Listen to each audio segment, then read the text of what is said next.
all that's done, I can start over.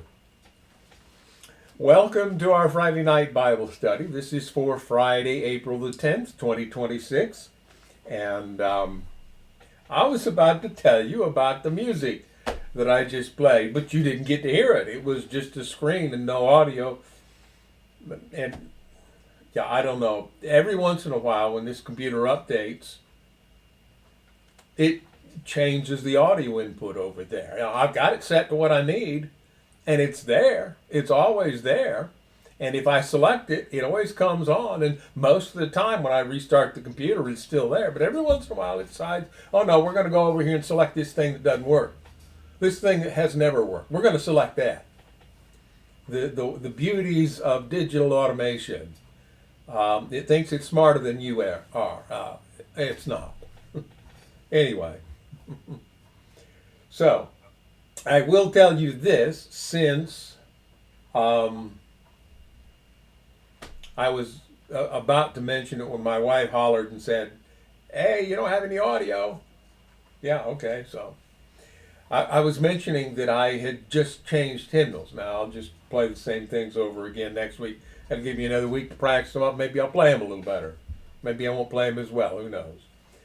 What I am going to do is play through, hopefully, that's the plan, in order, all the songs in the 1941 copyright church hymnal. That's the title given to it.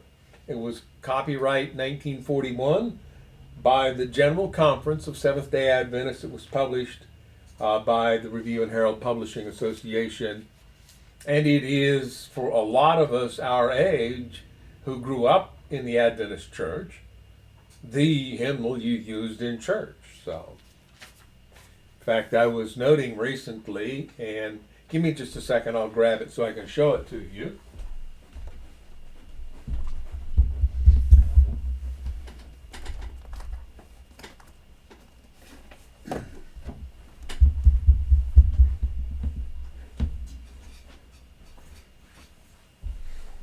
Back in the 60s, there was a promotion for a Bible hymnal set.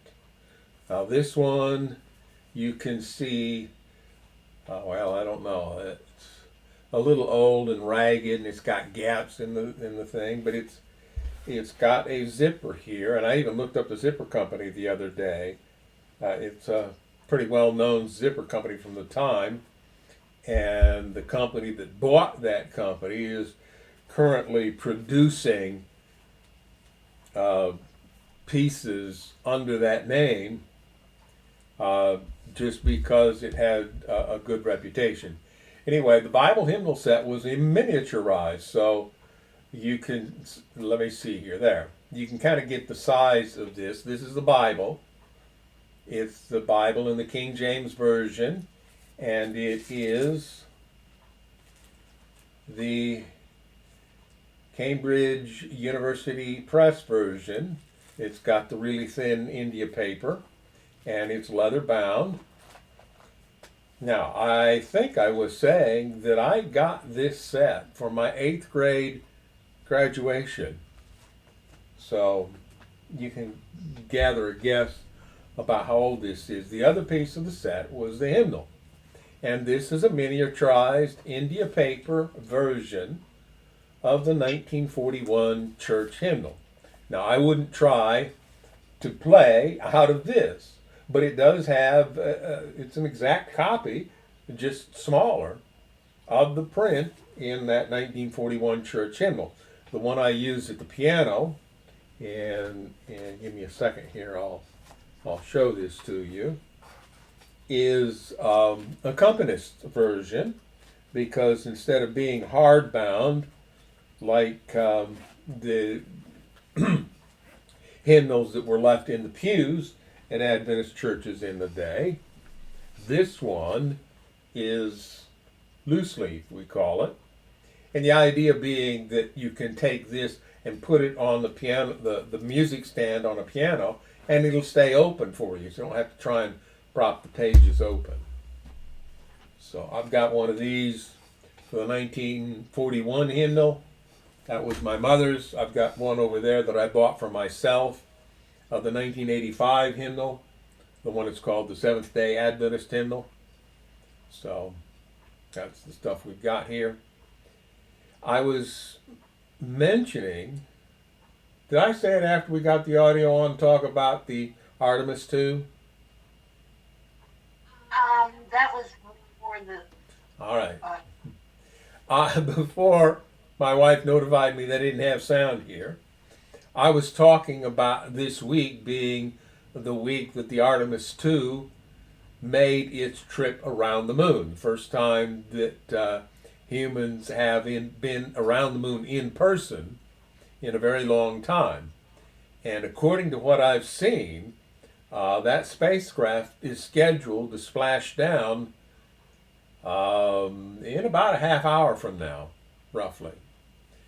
Apparently, a whole lot of people watched the launch, and so probably a lot of people will tune in and watch the splashdown as well.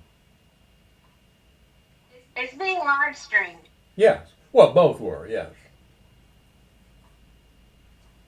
Well, back in the 60s, when this country made the major push to land a man on the moon, which we succeeded before the end of the decade in July of 1969. We used the equivalent that we had in that time of live streaming. It was a big enough event that all the TV networks carried live coverage of these space events. So I can remember I used to go across the street to an older lady who had TV because we didn't have it in our house. I was allowed to go there for the space missions to watch things on her TV. So. Well, it's about how old we are. I grew up in a small town, kind of place where everybody knew everybody and their business. We were the first ones in town to have color television. But we weren't the first to have portable television. That the family that was the first to have a portable television, their son was in my classroom. And we all thought that was really cool, You could pick up the television and carry it around with you. And one of the reasons that those really small portable televisions could be made so cheaply is that they didn't have to have quite the level of electronics as a bigger TV, because you couldn't see the detail on that smaller screen anyway, so they didn't have the electronics capable of the detail that a larger picture would require. Yeah, the big art television, the big color TV. If we wanted to move it somewhere in the house, move it to a different position, we would have to call the technician to come out and readjust the settings somehow. He had some kind of a hoop that he would hold in front of it, and I don't understand what he did. I just know somebody had to come out and adjust the thing so we could watch it. Yeah, it may have been a brightness adjustment for the light level in the room that you moved it to. I don't know. Anyway, so like I said, I'll probably start over and play all the things over there, and we can talk about them then. I was going to talk about some of the things that I played, but if you didn't hear them, it doesn't make much sense for me to talk about them. So last week we got into the actual individual Proverbs section of the book of Proverbs by 10 verses. We read Proverbs 10 verses 1 through 10, having started back at Proverbs chapter 4. So now we're ready to start at Proverbs 10 verse 11 and go on from there. So I think it's a good time for us to begin. Let's bow our heads. My Father in heaven, we thank you for your blessings and for the wonderful things that we have encountered in our lives this week. We're taking time apart now to focus on you and to do that through the written word. And while we know that the writers of the written word had limited understanding of your love and your character, they responded even given that limited understanding. And we want to have the same response of love and devotion, and we want to understand you and your character better so that we can trust you more fully. Send the Holy Spirit to aid each person who listens to this presentation, and we ask this in Jesus' name. Amen.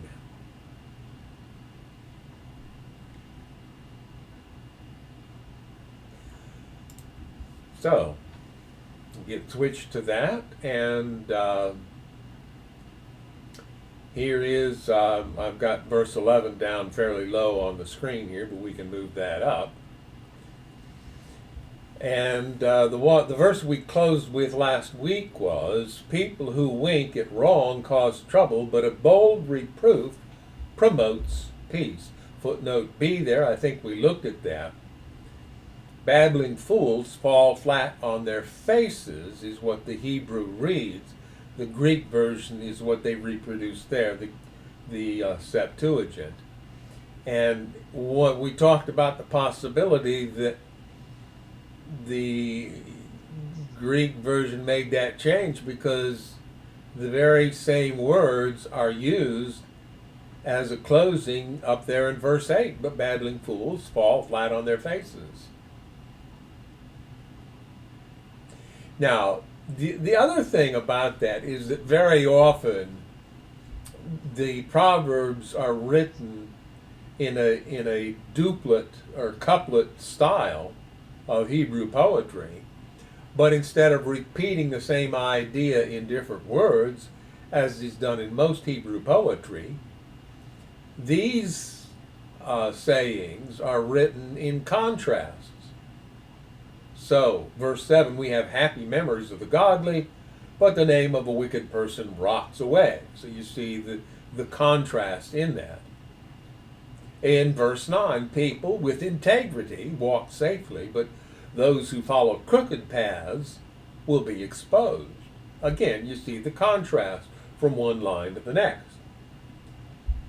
Verse 8, the wise are glad to be instructed, but babbling fools fall flat on their faces. There again, you see the contrast in the two lines. But in verse 10, people who wink at wrong cause trouble, but babbling fools fall flat on their faces. Well, that seems to be more parallel than contrasting. And so that may be another reason why the Jews who translated their scriptures into Greek, living there at Alexandria in Egypt, would change this verse and give it this, but a bold reproof promotes peace reading, because now you have restored the contrast in the poetry. So maybe they felt that was important. Reading on now to verse 11. The words of the godly are a life-giving fountain. The words of the wicked conceal violent intentions. Now, one of the ways we want to look at these is to imagine these as statements Solomon made following a decision given in a case that was brought to him as the king and as the court of last resort in the nation of Israel. And so we can imagine verse 11 there being a case about what somebody said, possibly even a case of libel. He libeled me. He said things about me that weren't true. He destroyed my reputation. And so, having issued his decision about who was in the wrong, Solomon then says, the words of the godly are a life-giving fountain. The words of the wicked conceal violent intentions. And violence does not have to be physical. Yes, physical violence is an issue very often in our world. However, there can be emotional violence. There can be economic violence. There can be other forms of violence than just physical violence. And all of those forms of violence destroy. Hatred stirs up quarrels, but love makes up for all offenses. Maybe this was a case where a wronged person pointed out in making their case to the king the good things they had done to the offending party. And yet they hated, so they continued to push until they managed to stir up a quarrel. Wise words come from the lips of people with understanding, but those lacking sense will be beaten with a rod. Now, that beaten with a rod wording there may actually indicate the punishment that Solomon ordered on somebody who was found guilty in his court. And, you know, we generally today look down on corporal punishment, but when we get to those passages in Proverbs, which people trot out to suggest that the book of Proverbs promotes corporal punishment of children, we're going to have to admit that that may be, in fact, based on what this says, what Solomon intended. And we know that Solomon ordered executions. He ordered the execution of his older brother, Adoniram, after Adoniram asked for the young lady who had kept David warm in his closing days. And Solomon had said, well, if you're good, I'll let you live. But when he did that, Solomon said, no, and he sent his strong man out to take Adoniram's life. Was it Adoniram or Adonijah? It was one of those two. Anyway, verse 14. Wise people treasure knowledge, but the babbling of a fool invites disaster. Almost makes you think that he got somebody in his courtroom, in his throne room, arguing his case, who seemed to believe that he could win his case if he just talked more. And if he repeated the same thing over and over and over, eventually the king would believe what he's saying. But the problem is, the more often you read it, the less likely it is people are to believe you, because you're not adding anything new. You just keep saying the same thing over and over. The babbling of a fool invites disaster, maybe even being beaten with a rod. And apparently Solomon did use that as a mode of punishment in his courtroom. The wealth of the rich is their fortress, the poverty of the poor is their destruction.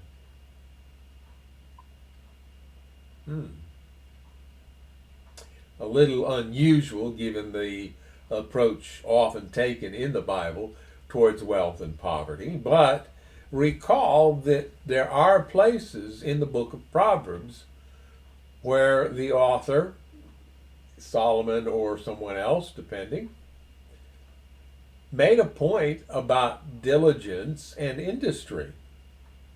And people who are lazy, and I think there's a place where we'll get the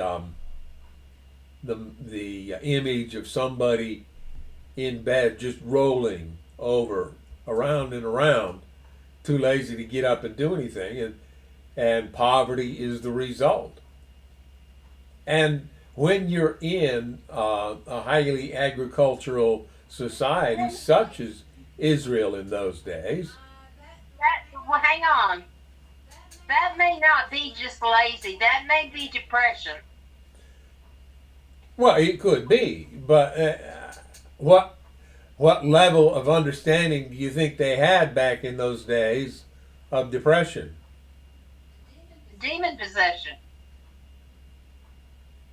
Well, yeah, okay. When the demon possession was an issue when Jesus was here, we don't get much indication that that was an issue in the time of Solomon, or they didn't see it that in that light anyway.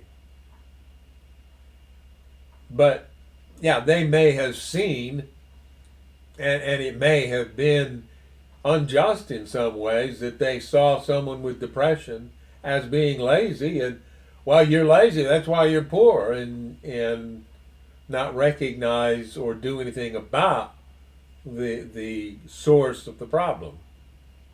How did they describe Saul when he would be overcome?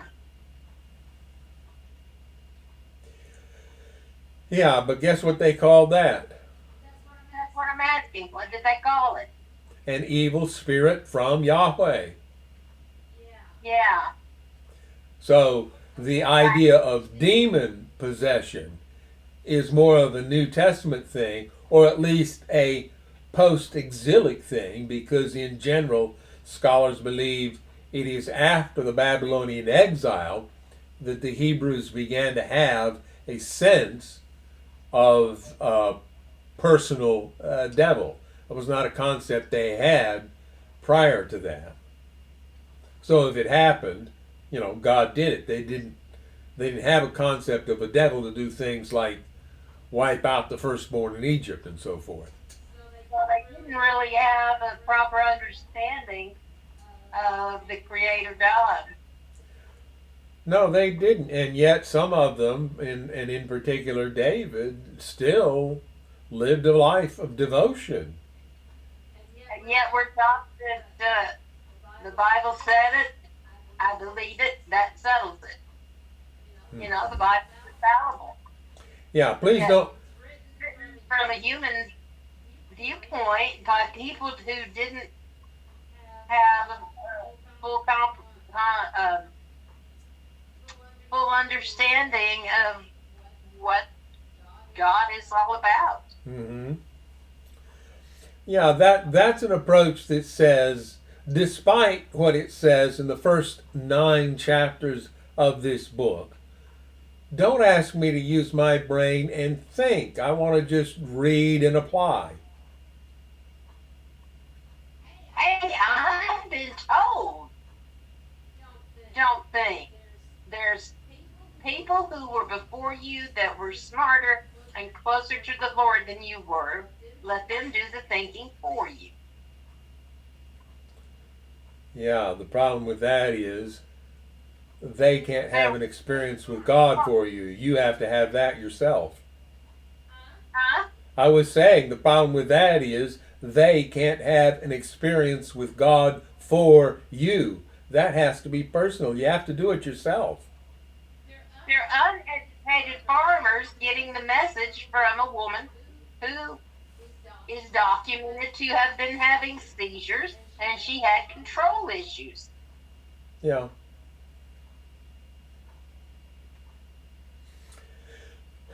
The next verse is similar to verse 15, and here's how it reads: The earning of the godly enhance their lives, but evil people squander their money on sin. So that's a commentary on how you use the money you have. And you probably in your own life have seen examples of people who have a pretty sizable income and yet seem to never have enough to go around because of the way they spend their money. Whereas another person who doesn't make as much looks to have a better life because they're able to make wiser decisions about how they use the income they have. Well, let me tell you what somebody told me once, and he really believed this, I think. I think he really believed this, but you can tell how a lot of things about a person, about how good they are, by their bank account, by their ability to make money. If the devil is unable to tempt them to be a bad person any other way, then he will give them money. So he can tempt them with money. So by that theory, only the good people are wealthy. Yeah, the Puritan work ethic and the idea that if you're wealthy, God has blessed you, therefore whatever makes you wealthy is good. Yeah. Verse 17, people who accept discipline are on the pathway to life, but those who ignore correction will go astray. Very often in courtrooms, judges will get into preach mode and they'll try to talk a defendant into living a better life. Not too long ago, I heard a judge in Michigan actually preaching hellfire and brimstone, trying to scare a defendant straight. My own personal opinion is those lectures from the bench don't often do a whole lot. And Solomon may have tried some of that himself. He may have had people come into his court that he determined were in the wrong, and he tried to instruct them in how they should live. And there would be some of those people who would listen and would apply his instruction, and there would be people who would sit there and look with virtual cotton in their ears and walk away and not be changed by the experience. And sure enough, they would show back up in the courtroom again, having done something very similar. They didn't get the instruction, so they go astray. Verse 18, hiding hatred makes you a liar. Slandering others makes you a fool. Now that sounds like it's kind of two sides of the same coin, or not really a contrast, but stop and think about it. If you bear ill will toward another person, but when you see them in person, you're nice to them and you say good things about them, then you're hiding your hatred, and ultimately you are a liar. I've heard it described as trying to change the other person by talking about them behind their back. Yeah. And we've just discussed the likelihood that talking to somebody directly is going to change them. How likely is it, do you think, that talking about them behind their back is going to change them? It's going to make it worse if it gets back. Yeah. So, and then, well, if you don't hide your hatred and you come out and slander the person, well, you're still a fool. Best thing to do is don't talk about people. Well, yeah, the better thing to do is not to go around harboring hatred for other people. Because either you're going to lie about it or you're going to slander them and make a fool of yourself. Now, So better not to go down that path. differentiate between hating the person and hating the behavior. Exactly. And that's where people have trouble sometimes because, they see a particular behavior and it's destructive, so they justly hate the behavior. But all too often, then that so and so is such a person. Who was it that somebody said something about that? Renee Muse is getting crazier and crazier every day. Yeah, weirder.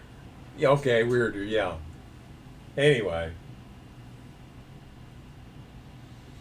Verse 19, too much talk leads to sin. Public, I ought to make it public here. I'm on internet. I don't remember her name though. She's not that important to me. Yeah. Well, she was. I liked her. Mm-hmm. But it's been so long ago, I don't remember her name. Yeah. Verse 19, too much talk leads to sin. Be sensible and keep your mouth shut. Almost like that saying that we like to quote from time to time. Better to be quiet and let everybody think you're stupid than to open your mouth and remove all doubt. So, I will say this: she had a connection with the Clintons. okay, yeah. But that's not telling who she is. Was he governor in those days? He was governor, yes. Okay.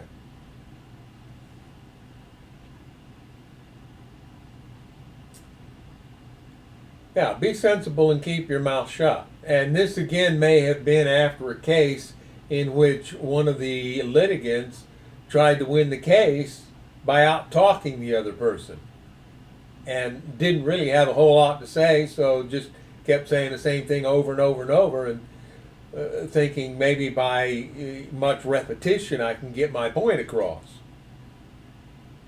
And Solomon says, too much talk leads to sin. Be sensible. Zip it. The words of the godly are like sterling silver. The heart of a fool is worthless. Now this actually begins to point toward character rather than just behavior and words. I mean, words are just, we put our ideas into language and use them sometimes as weapons to control the people around us. Or we can use words to uplift others, to soothe others, to console others, to build people up. Those are the words of the godly that are like sterling silver. The character of the fool, the heart, can't do any of those things because there's no goodness from within from which it might flow. The words of the godly encourage many, but fools are destroyed by their lack of common sense. And that they're not footnoting it here, but other Bibles will footnote the word fools there to say that in the Old Testament the word fool is often used to indicate somebody of questionable morality.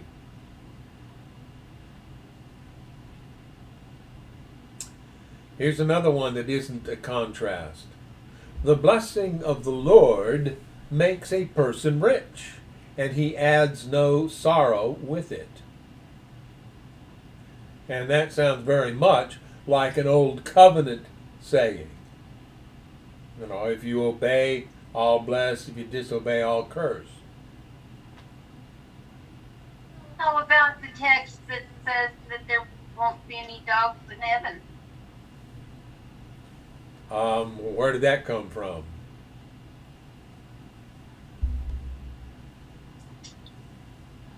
You gotta have a proper understanding of what a biblical dog was. Right. Hmm.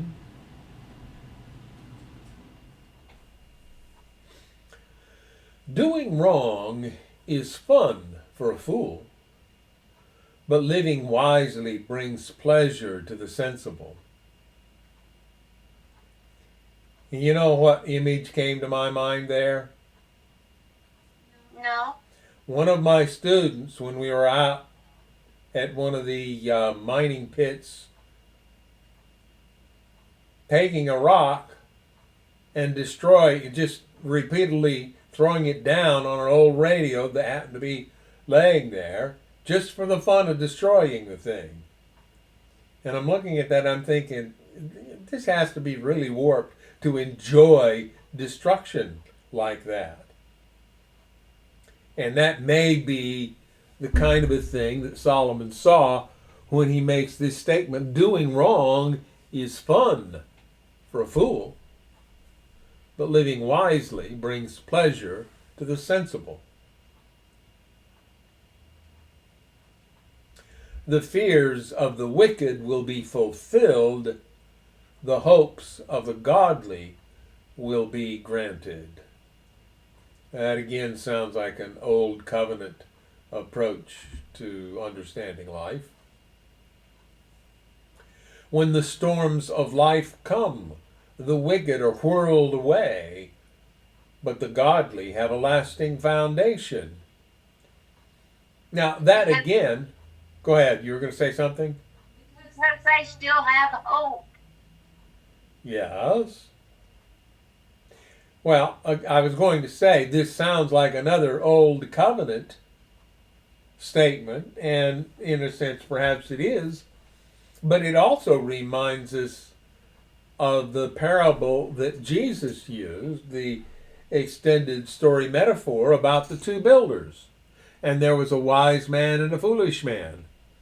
And the wise man built his house, and he dug down and attached the foundation to rock, to stone, and had a firm, solid foundation. The foolish man just put all the construction materials down on sand. And then when the rains came and the floods came by and beat against the house, well, the one on the rock stood firm, but the one built on the sand fell flat.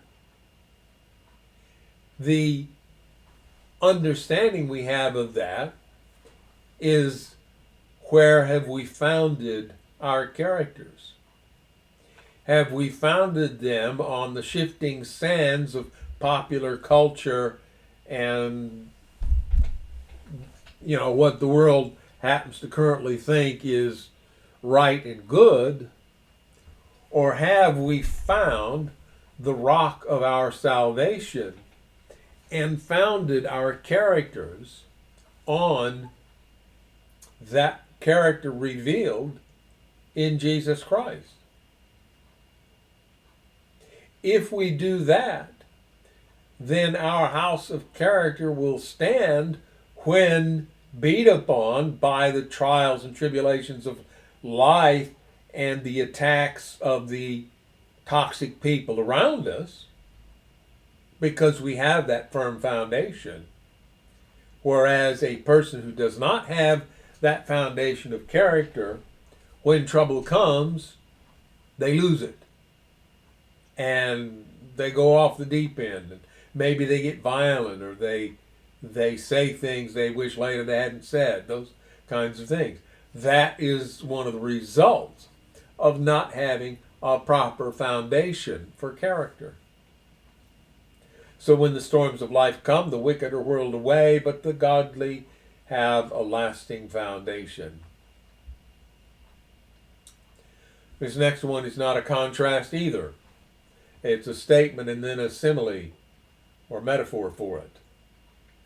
Lazy people irritate their employers like vinegar to the teeth or smoke in the eyes. That one's pretty easy to imagine a case that might have been brought before Solomon to decide that would lead him to say this: lazy people irritate their employers. Verse 27, fear of the Lord lengthens one's life, but the years of the wicked are cut short. Well, that's pretty clearly an Old Covenant viewpoint. However, there is a sense in which we could take that to be true, namely that we are designed to live by love. So when we make love the foundation of our characters and we live that way, that will tend to promote physical health.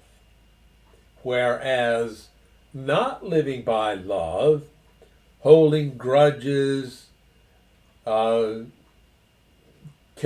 hatred and seething and stewing and fretting, those things are contrary to good health and can in fact cut lives short.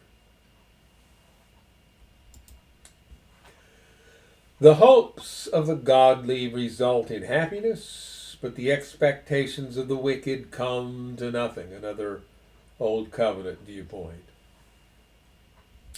The way of the Lord is a stronghold to those with integrity, but it destroys the wicked. Well, the way of the Lord, it would, the antecedent to the pronoun it in that verse would be the way of the Lord. And we would argue that the way of the Lord does not destroy the wicked. However, there are natural consequences that will tend to destroy the wicked. And that may be the sense in which Solomon understood what he observed during his life. The godly will never be disturbed, but the wicked will be removed from the land. Well, if you have justice in the land, then yeah, people will not be able to steal from others or manipulate the economy to make themselves better off and other people worse off. But we don't always live in that kind of a society. And so what Solomon says here in verse 30 may be his belief of what should be if a wise and just ruler is in charge. Probably about the same with verse 31. The mouth of the godly person gives wise advice, but the tongue that deceives will be cut off. And perhaps also verse 32. The lips of the godly speak helpful words, but the mouth of the wicked speaks perverse words. Again. Are you actually on right now? It says I am. Well, it says we're connected, but my computer just froze up. Oh. Okay. Well, it looks like I'm on here, so. Verse 32 talks about how we use our words, and how we use our words. There are two approaches you can take to that. You can try to be very diligent and careful and pay attention to everything you say, which is very hard to do. And there will be situations that will overcome your best attempts to control your words, or you can allow the Holy Spirit to transform your character, whereon then our words will be helpful and promote development and growth. Whereas the mouth of the wicked, even when they're trying to say good things, ends up speaking perverse and destructive words.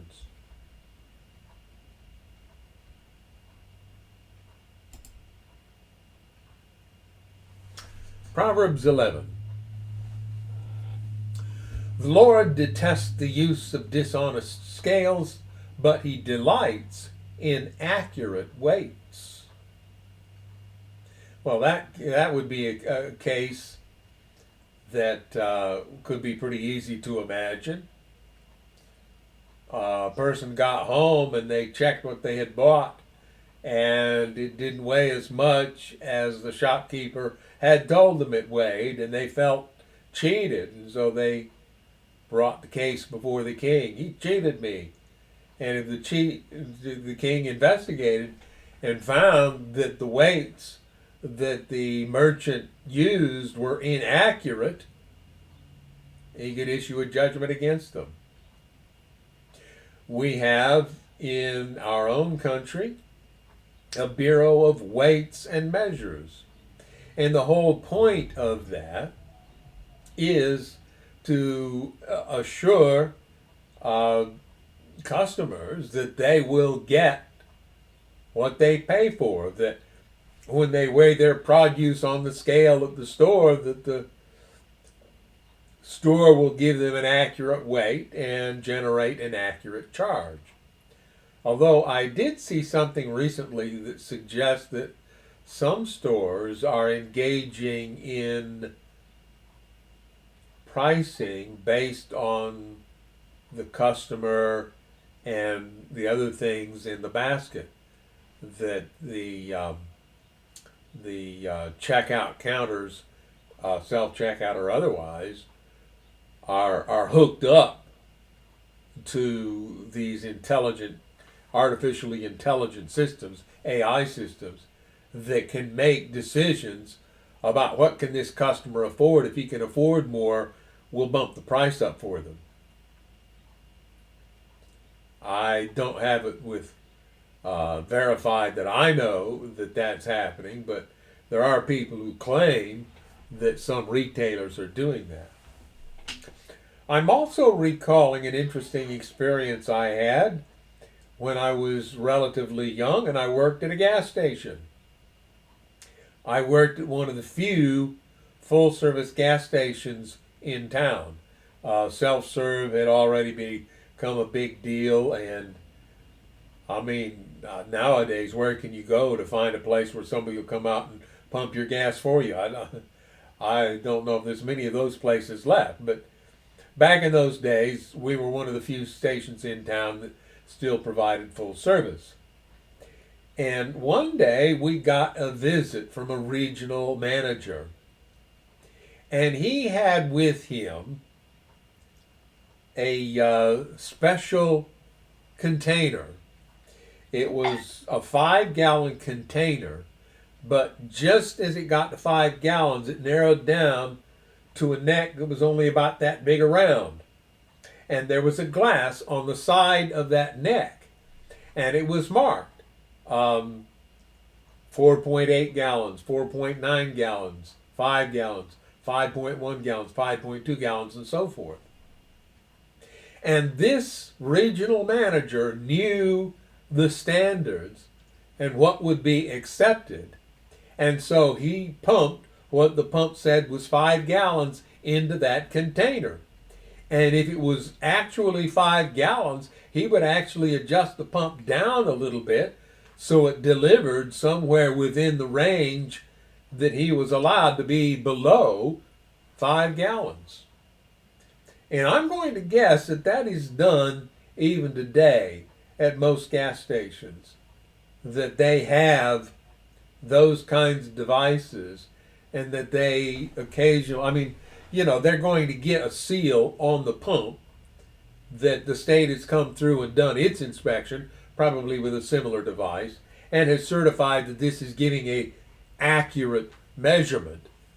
But, you know, usually the state standards for accuracy and the accuracy of the device are different things. And so, since if you can rely on this to be accurate to a much closer degree, then you can cut down on what you're dispensing to everybody and still get that sticker from the state proving that your metering device is accurate. Humans will do what humans will do, and that's human nature. The Can Lord I did, mention I think of about being cheated? what? You were in summer school there at Andrews University, and we stopped at one of the big farms on the way back to the dorm one hot summer day. We wanted some fruit. I went in and I made the purchase, and the person behind the counter was the teenage girl, and her dad was in the building, or kind of off to the side. She told me how much. I gave her, I think, a 20.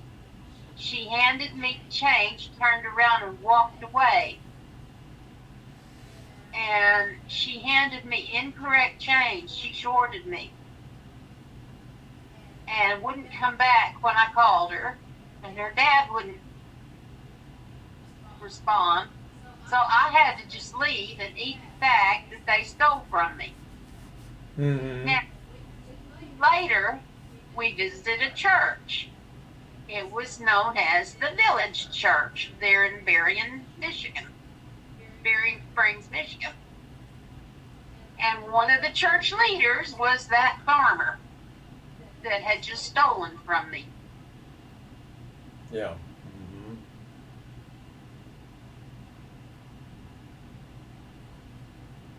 It was only a few cents, but a theft is a theft. Yeah. Proverbs 11, verse 2. Pride leads to disgrace, but with humility comes wisdom. We've talked about this before, but since we've come to this, maybe we need to remind ourselves of it. Humility is not what a bad person I am. Humility is recognizing the fundamental equality of all humans before our Creator. Not I'm worse than you, just I'm not any better than you.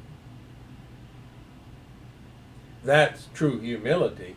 And with humility comes wisdom. Honesty guides good people. Dishonesty destroys treacherous people. Sounds like maybe in taking testimony, Solomon caught one of the witnesses in a lie.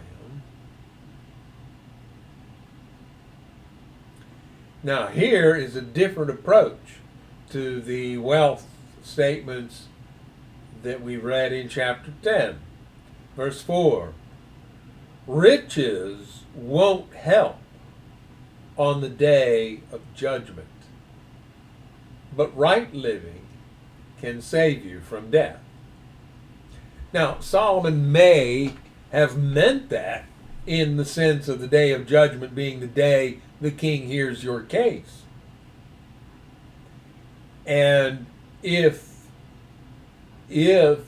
the trier of fact is above corruption, you cannot pay the judge to get the decision you want. You shouldn't be able to do that. We call that corruption. That's wrong. Most people understand that. The decision needs to be made based on the facts of the case, not on who has enough money to buy the decision they want.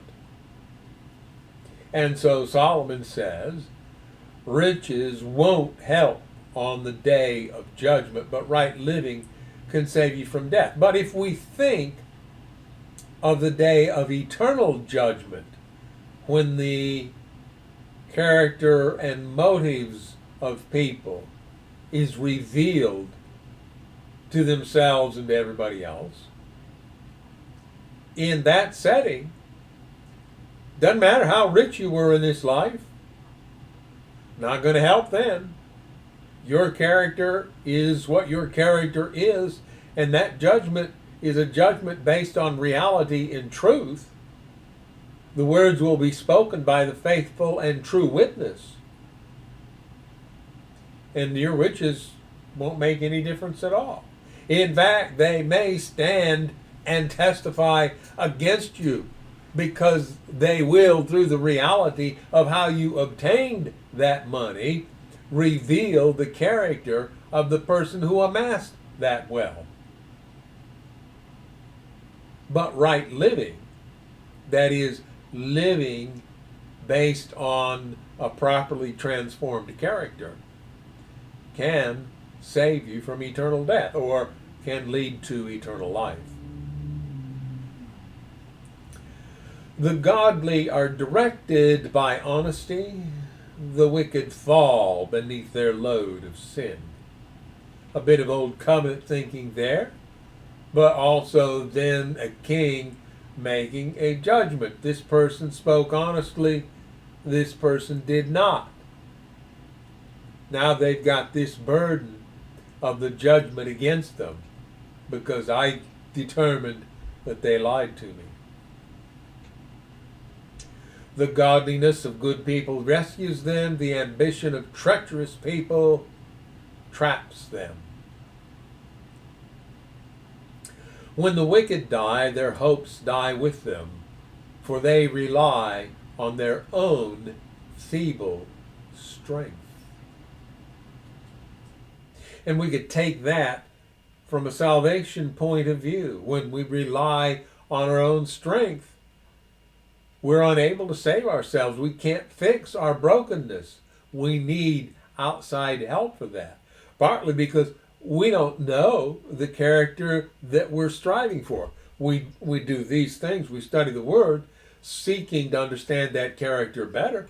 But ultimately, our Creator is the one who knows what's supposed to be there, what that character is supposed to look like, and what that character is supposed to produce in terms of our words and our behavior. So if we rely on our own strength, well, that strength is going to be feeble. And then we have no hope, because it's not founded in reality. The godly are rescued from trouble, and it falls on the wicked instead. That's a very old covenant approach. But again, it may represent Solomon saying, you wanted this bad thing to happen to your neighbor because of some perceived slight. Well, I found out what the truth was, so now you're going to have to suffer that harm that you wished on your neighbor, so that I can restore to them what is rightfully theirs. With their words, the godless destroy their friends, but knowledge will rescue the righteous. Again, destructive words, words used with violent intent, and they can be just as destructive as physical violence. The whole city celebrates when the godly succeed. They shout for joy when the wicked die. That's a concept that Charles Dickens put into his Christmas Carol and his story of Ebenezer Scrooge, and the ghost of Christmas yet to come revealed the crowd elated because Ebenezer Scrooge had passed away. Upright citizens are good for a city and make it prosper, but the talk of the wicked tears it apart. It is foolish to belittle one's neighbor. A sensible person keeps quiet. That might have been another libel or slander case. If you can't say something good about somebody, don't say anything. A gossip goes around telling secrets, but those who are trustworthy can keep a confidence. And I would take that one with a grain of salt, because confidences are important in our broken world. And it is very important in this broken world to keep quiet when you're supposed to not share information, particularly not share information intending it to be destructive. So those who are trustworthy can keep a confidence. But I wonder about the eternal verity of that. Will there be any need for confidences in a society that has been restored to God's plan and to the principles of living by love? What need is there then for secrets and confidences? Something for you to think about. Without wise leadership, a nation falls. There is safety in having many advisors. There's another one that Solomon's son should have listened to. He listened to the advisors that told him what he wanted to hear, and didn't listen to the advisors that told him what he needed to hear. And as a result, he lost 5/6 of his kingdom.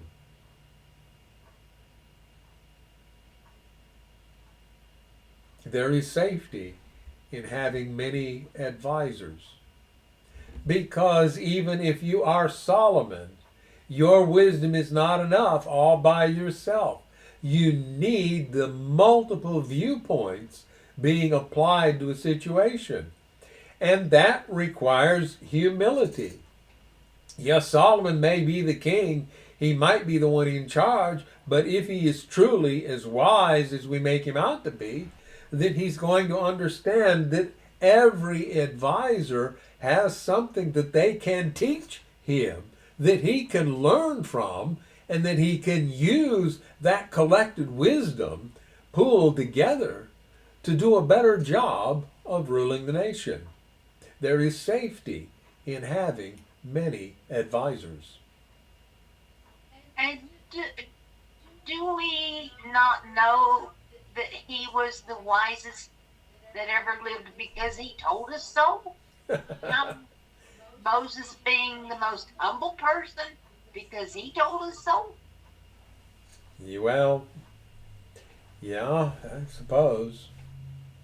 Of course, there is scholarship that suggests that the books of Moses were produced after Moses' death, that was Jewish documentation of their history, done to some extent with a nationalistic goal in mind.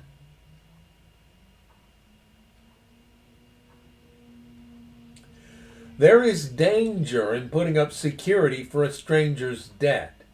It's safer not to guarantee another person's debt.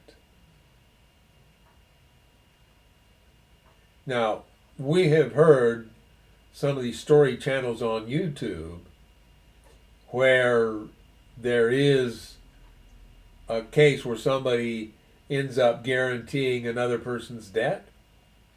Parents will sometimes co-sign with their children because their children don't have established credit yet. So to help their children move forward, they co-sign with them. And we have an economic system that allows that and can allow then the parents to give their children a leg up in the economy by securing for them a lower interest rate, by offering their credit in place of the credit that the young person has yet to establish. But doing that for a stranger, it's not a good idea. If you're going to do that for somebody, you have to be able to trust them. If you can't trust them, don't do it. That book I've mentioned before, Sabbath Readings for the Home Circle, there was a story in that titled Never Indoors. I believe that was spelled with an I in that age. But it was the story of somebody who endorsed somebody else's loan and ended up having to pay somebody else's loan back because somebody else didn't make good on their debt. It's safer not to guarantee another person's debt. Yeah. A gracious woman gains respect, but ruthless men gain only wealth. Now, there's a bit perhaps of misogyny going on in this to contrast a woman with a man, so that in the culture of the time, even a woman can gain respect if she's gracious, but ruthless men only gain wealth. Again, a different approach to wealth here than what we saw there in chapter 10. Your kindness will reward you, but your cruelty will destroy you. And in the eternal sense, that item is very true. And while it does sound a little bit old covenant-ish, sin destroys. Cruelty toward others destroys others, usually. But what we can guarantee it will do is it will destroy the cruel person. Whereas, could they treat others with kindness, that kindness would in fact reward them. Evil people get rich for the moment, but the reward of the godly will last. Again, that's old covenant thinking. Godly people find life, evil people find death. In the eternal sense, again, that one is true. Eternal life, eternal death, that's dependent on character, the character that we develop while we're on earth. The Lord detests people with crooked hearts, but he delights in those with integrity. And we would suggest on this one that the Creator actually detests the crooked heart, not the person who has one. And yes, he does delight in those with integrity. Evil people will surely be punished, but the children of the godly will go free. Well, if in fact judges are honest, and if judges have the right information, and lawyers haven't gotten in the way to befuddle things, then hopefully, yes, evil people will be punished, and the children of the godly will go free. We've seen cases in recent years where that's not always true.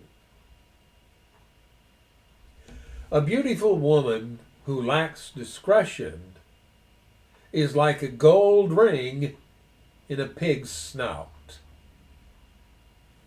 Well, there's a pretty picturesque metaphor for you. And perhaps that's a little bit misogynistic, but a beautiful woman or a handsome man who lacks discretion? How many women, when they were young and foolish, picked their spouses based on good looks and found out later that their life was miserable because that good-looking husband had a rotten character and treated them with destructive means. a gold ring. By that song. If you want to be happy for the rest of your life, let another man run off with your wife. Then, from my personal point of view, get an ugly girl to marry you. Okay. I don't know who came up with that one, but Oh, it was a hit. yeah. He talks about, you know what wife of yours? Man, she's ugly. Yeah, but she can cook. Okay. Yeah. The godly can look forward to a reward, while the wicked can expect only judgment. Well, in Solomon's court, hopefully that was the case. Give freely and become more wealthy. Be stingy and lose everything. Well, you can get so stingy that you can't enjoy anything and you don't enjoy life. That's pretty close to losing everything. The generous will prosper. Those who refresh others will themselves be refreshed. People curse those who hoard their grain, but they bless the one who sells in time of need. Notice he didn't say gives, sells, but in time of need, if you're out and you need to buy and somebody has some and will sell to you, then that's a good thing. If you search for good, you will find favor, but if you search for evil, it will find you. Trust in your money and down you go. But the godly flourish like leaves in spring. There again, a very different approach to wealth than those few verses that we read back there in chapter 10. Those who bring trouble on their families inherit the wind. The fool will be a servant to the wise. Now that kind of reflects the Old Testament human view of servanthood, but and is this the phrase from which the play gets its name, inherit the wind? Just for the fun of it, what verse is that? Verse 29. I'm going to look that up in the King James because I'm going to guess that given the age of the play that the playwright would have referenced the King James.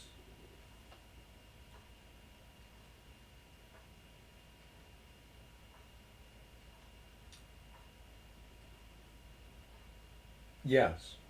He that troubleth his own house shall inherit the wind, and the roof fool shall be servant to the wise of heart. If you are not familiar, and I'm going off memory here and I might be a little bit wrong, Inherit the Wind is a play that recounts the events of the so-called Scopes monkey trial in Tennessee. I'm thinking that was way back in the 1920s. And the lawyer for the prosecution was William Jennings Bryan, and the lawyer for the defense was Clarence Darrow.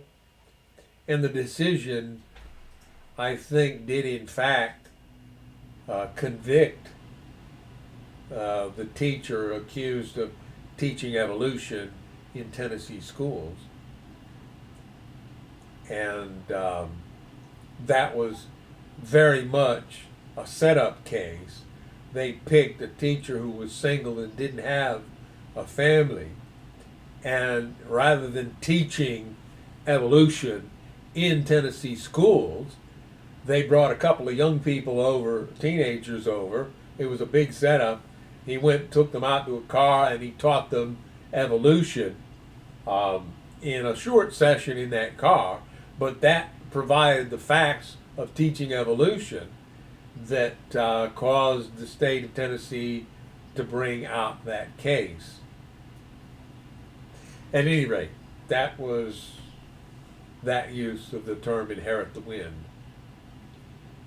How would you understand that, inherit the wind? The Well, wind is forceful, but be causing a lot of damage. yes. What do you have? Can you grasp it? Can you grab onto it? Hold it? Can you control it? You've got a powerful force there that can be destructive, and you can't control it. Mm-hmm. So if you are, how does that say that? If you bring trouble on your family, you inherit the wind. You're bringing forth trauma to your family that cannot be contained. Once it's done, it's done. Yeah, and we're currently experiencing in this household the power of the wind. Back on March 15th, there was a windstorm blew by in the evening. When we woke up in the morning, there were shingle tabs all over the ground. And earlier today, we had another contractor out to assess the house and give us a quote for our roof. So, yeah, wind can be destructive, but where does it go? You know, it's air, it is matter, but there's nothing of substance to it. You can't pin it down and say, here it is. Where does it come from? Yeah, and so when you cause trouble, that's what you inherit. You inherit something that here today, gone tomorrow. The seeds of good deeds become a tree of life. A wise person wins friends. Or, those who win souls are wise. Okay. If the righteous are rewarded here on earth, what will happen to wicked sinners? Or, the Greek version reads, if the righteous are barely saved, what will happen to godless sinners? And then it says, compare 1 Peter 4:18. And Peter may well have quoted from the Septuagint as he wrote his epistle or his letter.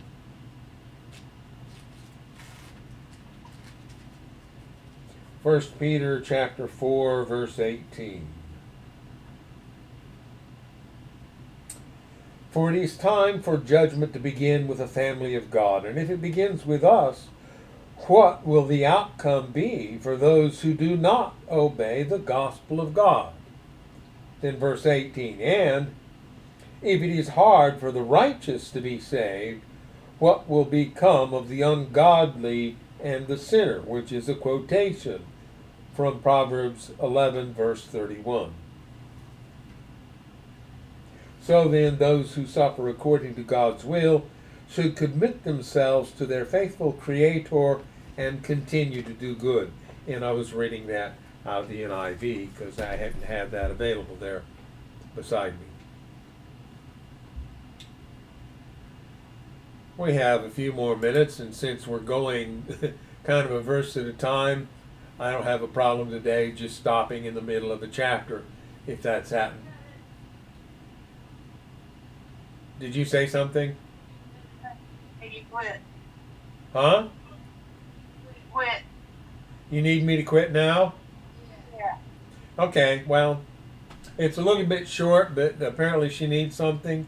So we'll pick up with Proverbs 12 next week, right at the beginning, and invite you to join us then. And until then, we say goodbye and God bless.